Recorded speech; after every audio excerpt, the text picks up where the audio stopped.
The waiter wasn't looking at my sister-in-law. He wasn't looking at the man who had organized the dinner. He walked straight toward me and quietly placed the bill in front of my plate. The entire table fell silent. Then someone smiled and said, "Go on, we all know you'll take care of it." That's when I realized this dinner had never been about celebrating. It had been planned around one expectation: me. My name is Keanu, a 34-year-old logistics manager who believes family should make life lighter, not heavier. My wife, Ayanda, often says I have a bad habit of helping people before they even ask. Maybe she's right.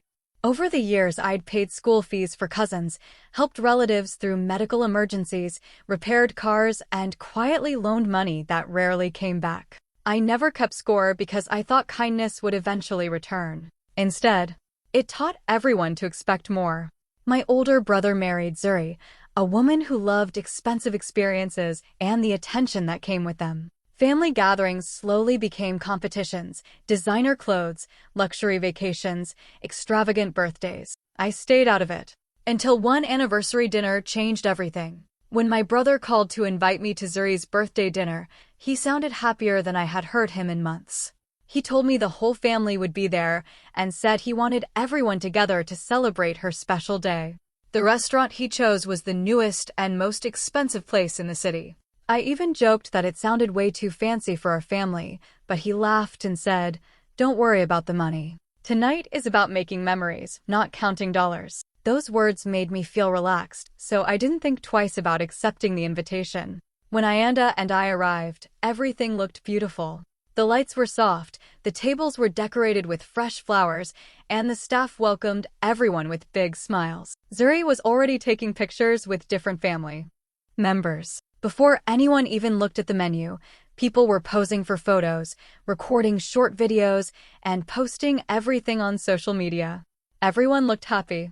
Children were running around laughing, grandparents were smiling, and music played quietly in the background. It felt like the perfect family celebration. But after we sat down, I noticed something that slowly made me uncomfortable. Every time the waiter came to the table and suggested the most expensive steak, seafood platter, or rare bottle of wine, nobody answered right away. Instead, several people looked at me first. Then they smiled and ordered the premium option without asking how much it cost. At first, I thought I was imagining it.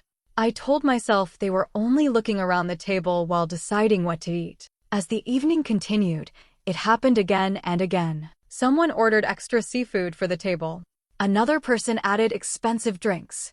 Then came more side dishes, desserts, and special items that were not even on the regular menu.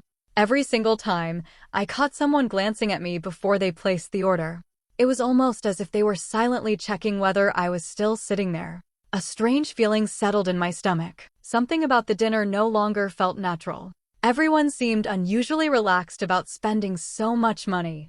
I tried to ignore the feeling and enjoy the evening, telling myself I was simply overthinking things. Looking back now, that was my biggest mistake. I should have trusted my instincts from the very beginning. By the time dinner was coming to an end, everyone looked completely satisfied. The table was covered with empty plates, glasses, and dessert spoons. Then the lights inside the restaurant became slightly dim. A large birthday dessert was brought to the table with small fireworks sparkling on top. Everyone clapped, sang for Zuri, and took even more pictures. She smiled proudly while people recorded videos for social media. It looked like the perfect ending to a wonderful family celebration. A few minutes later, the waiter walked back toward our table. He was holding a black leather folder in his hand. I thought he was coming to ask how we wanted to split the bill or whether someone else had already arranged the payment. Instead, without saying a single word, he stopped beside me and gently placed the folder right in front of my plate. For a moment, I simply stared at it. I looked around the table, expecting someone to laugh and say there had been a mistake. Nobody said anything. Everyone stayed quiet. I slowly opened the folder. The total was $9,200. I honestly thought I had read it wrong. I looked at the number again, hoping another family member would finally speak up. Before I could even ask why the bill was in front of me, Zuri smiled as if everything was completely normal. "You've always been the generous one," she said. Several relatives nodded their heads with small smiles. A few even looked at me with the kind of expression that said, "Go ahead. We know you'll pay." That was the moment my heart sank. Nobody asked if I was willing to pay. Nobody asked if I had planned for this. Nobody even looked surprised that the bill had been handed to me. It was clear they had all expected this to happen. The amount of money shocked me, but what hurt even more was realizing that my kindness had stopped being appreciated. In their minds, it had become my responsibility. I looked at the bill one last time before slowly closing the leather folder. My hands were steady, but my mind was racing. I looked around the table at every face. My brother avoided looking into my eyes. Zuri was still smiling as if she already knew what I was going to do. The rest of the family sat quietly, waiting for me to reach for my wallet. It felt like everyone had already decided the ending of the evening without asking me a single question. I took a slow breath and spoke one simple word. No. I didn't raise my voice. I didn't argue. I didn't insult anyone. It was just one calm, quiet word. The change around the table was immediate. The laughter disappeared. The smiles faded. The same people who had been joking with me all evening suddenly looked at me like I had done something terrible. What do you mean, no? One cousin asked. Another relative shook his head and said, after everything your brother has done for you, this is how you repay him? Someone sitting farther down the table whispered loudly enough for everyone to hear, he's embarrassing the whole family. Then another voice said, come on, Keanu. You have the best job here. You can easily afford it. I couldn't believe what I was hearing. Not one person asked whether I had agreed to pay before the dinner. Not one person asked if the bill should be shared. They only cared that I wasn't doing what they expected. It stopped being about the restaurant bill.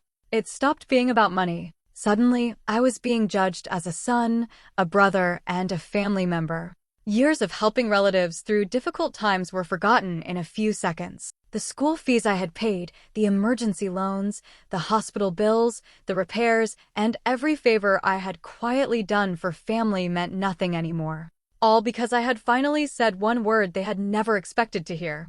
At that moment, I realized something painful. Some people don't remember everything you have done for them. They only remember the first time you refused to do more. I left the restaurant with Ayanda without saying another word. The drive home felt longer than usual. Neither of us spoke much because we were both trying to understand what had just happened. I kept replaying the dinner in my mind. I wondered if I could have handled it differently, but deep inside I knew I had done nothing wrong. I had simply refused to pay a bill that nobody had discussed with me. The next morning, I woke up earlier than usual. As soon as I picked up my phone, I saw dozens of missed calls and unread messages. My screen was completely full. At first, I thought something serious had happened in the family overnight. Then I started reading. One message said, I can't believe you treated your own brother like that.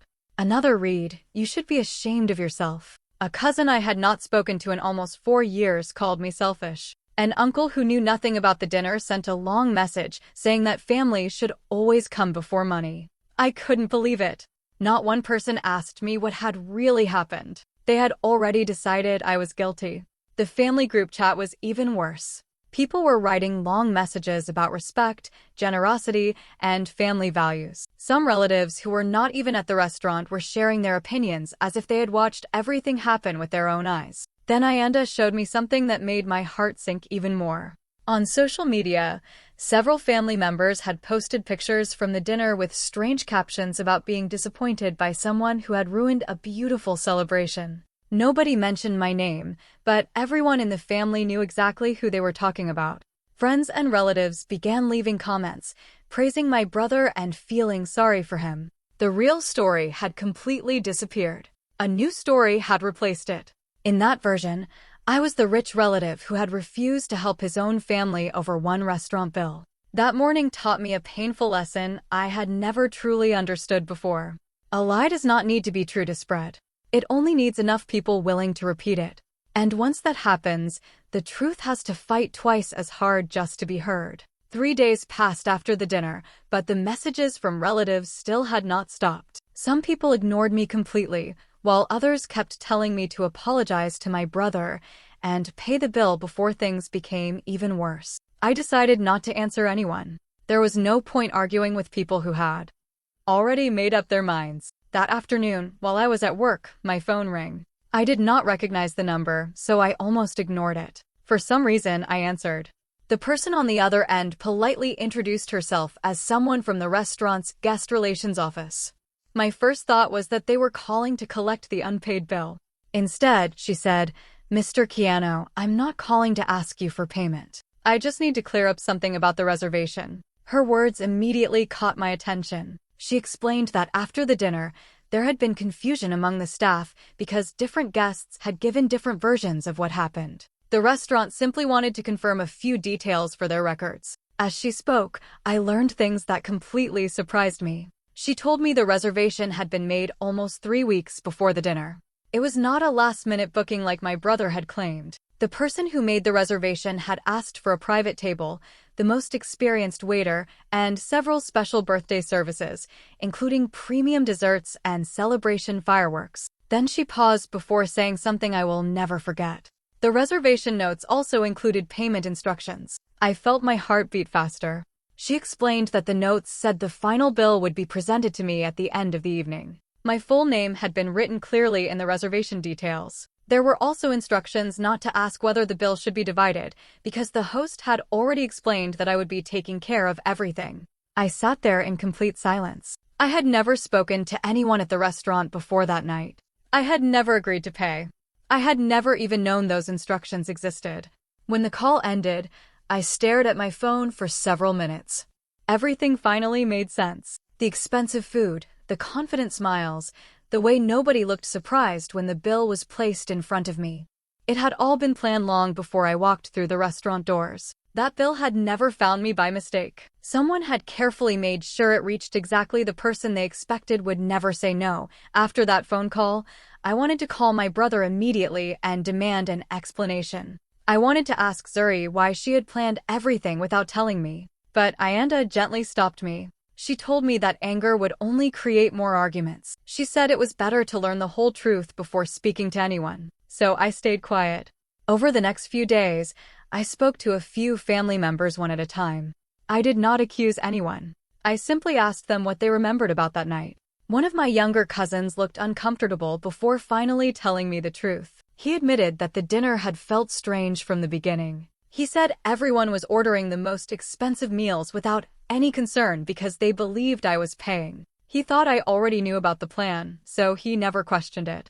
Later, I met one of the waiters from the restaurant by chance. When I politely asked about the evening, he remembered our table immediately. He told me the staff had received clear instructions before any guest arrived. They had been told exactly where everyone would sit and exactly who should receive the final bill. To him, it had seemed like a normal request from the person who made the reservation. The conversation that hurt me the most was with my elderly aunt. She held my hand and looked at me with sad eyes. "I truly believed you had offered to pay," she quietly said. Everyone spoke as if it had already been decided. "I never imagined they expected you to find out at the end." Her words stayed with me. Little by little, everything became clear. Nobody had forced my family to believe I would pay. They believed it because I had spent years helping without ever saying no. Every loan, every favor, every problem I solved had slowly created an expectation. My kindness had become something people counted on instead of appreciated. The restaurant bill was never just about one expensive dinner. It was the result of years of people believing my generosity would always be there, no matter how much they asked for. A few evenings later, I was sitting alone on the back porch of our house, staring into the distance. I was not thinking about the money anymore. The $9,200 bill had stopped being the biggest problem. What stayed in my mind was the way everyone had looked at me that night, as if I had failed them by refusing something I had never agreed to do. Ayanda quietly came outside and sat beside me. She did not ask me what I was thinking. She did not try to give me advice. She simply sat there with me, letting the silence do its work. Sometimes she understood me better without saying anything at all. After several minutes, she gently placed her hand over mine. Then she asked one simple question. "If your brother and Zuri came here tomorrow and apologized for everything, would anything really change?" I opened my mouth to answer, but no words came out. I wanted to say yes. I wanted to believe that one apology could fix everything. But deep inside, I knew it couldn't. The problem had never been just one dinner or one restaurant bill. The real pain came from something much deeper. For years, I had happily helped my family whenever they needed me. I paid school fees without asking for repayment. I helped with hospital bills, repaired broken cars, and lent money even when I knew I might never see it again. I did those things because I loved my family.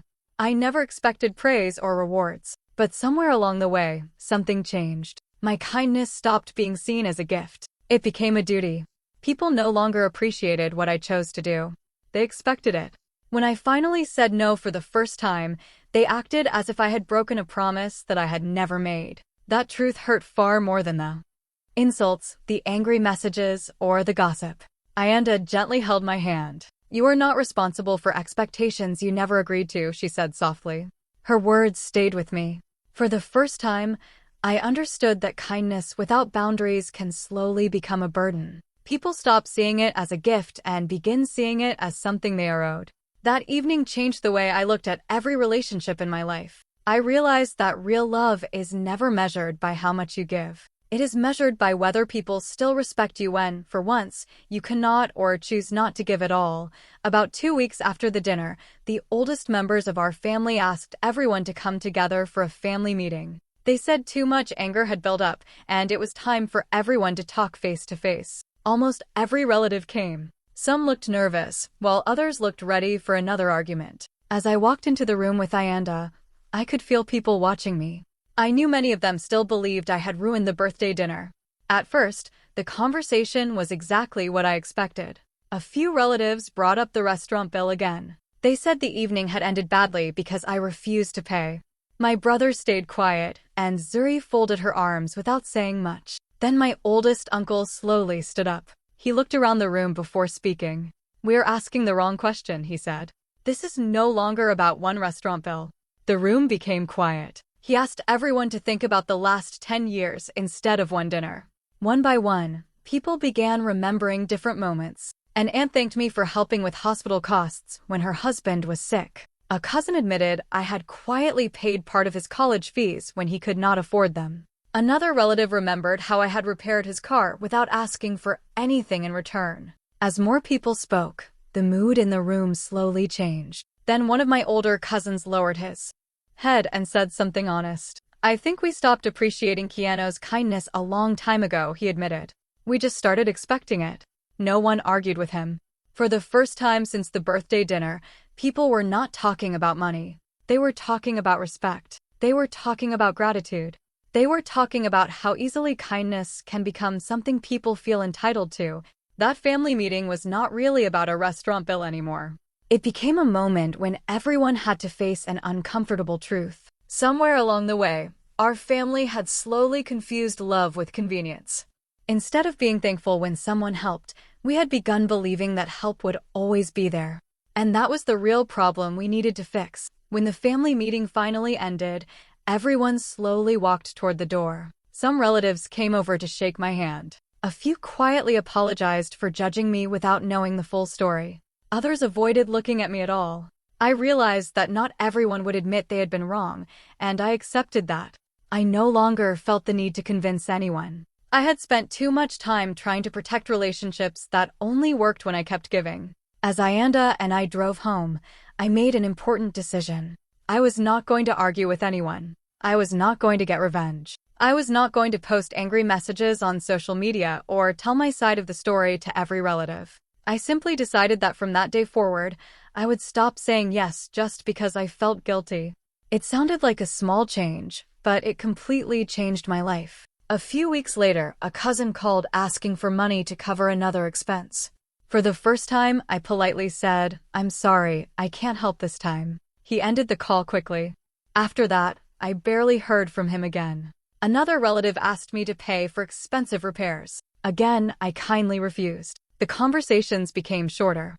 The phone calls became less frequent. Some people who had contacted me almost every month suddenly disappeared from my life. At first, that hurt. Then I began to understand something. The people who only wanted my help were never truly interested in me. But something else also happened. My elderly aunt still called every weekend just to ask how Ayanda and I were doing. One cousin invited us for dinner and insisted that everyone pay for their own meal. Even my younger relatives started visiting simply to spend time together, without asking for anything. Those relationships felt different. They felt lighter. They felt honest. For the first time in years, I no longer wondered whether someone was calling because they cared about me or because they needed something from me. That simple boundary changed everything. I learned that saying no does not destroy real family. It only removes the relationships that were built on expectations instead of love. The people who truly cared stayed. The rest quietly walked away on their own. Months passed, and life slowly became peaceful again. The constant phone calls stopped. The family group chats became quieter. People had learned that I was no longer the person who would automatically solve every financial problem. At first, that change felt strange. Then it started to feel like freedom. One afternoon, another family celebration was planned. This time, it was my cousin's wedding anniversary. When Ayanda and I received the invitation, she looked at me and smiled. "Are you nervous?" she asked. I laughed for the first time in a long while. "Not anymore," I replied. When we arrived at the restaurant, the atmosphere felt completely different from that birthday dinner months earlier. People greeted each other warmly, children laughed together, and everyone enjoyed the evening without showing off or trying to impress anyone. I noticed something else almost immediately. There were no secret glances toward me. No one watched what I ordered. No one acted as if I was responsible for the evening. When dinner was over, the waiters quietly walked from table to table. Each family paid for their own meals before dessert was even served. Some couples paid together, others split the cost, and everyone thanked the staff with a smile. There was no confusion, no uncomfortable silence, and no waiting to see who would rescue the evening. For the first time in years, I simply enjoyed being with my family. As I looked around the room, I saw people talking honestly, laughing naturally, and enjoying one another without hidden expectations. The evening felt lighter because nobody was carrying a burden that belonged to someone else. I suddenly realized that saying no to that $9,200 restaurant bill had cost me something for a little while. I lost my reputation in the eyes of people who never knew the full truth. I was judged, criticized, and misunderstood. But in return, I gained something far more valuable. I gained peace. I gained self-respect. I gained relationships built on honesty instead of obligation. Most importantly, I gained the freedom to be appreciated for my character, my kindness, and my presence, not for my wallet. That expensive dinner turned out to be the greatest lesson of my life. It didn't make me lose my family. It helped me discover which people were truly family all along. Sometimes the hardest word you'll ever say is no. Not because it's wrong, but because it exposes people who only loved hearing you say yes. The bill wasn't the most expensive part of that night. The real price was discovering which relationships were built on appreciation and which were built on expectation. If you were handed a $9,200 bill that everyone expected you to pay, would you have said no or paid it to keep the peace? Tell me honestly in the comments, and don't forget to subscribe for more unforgettable family stories.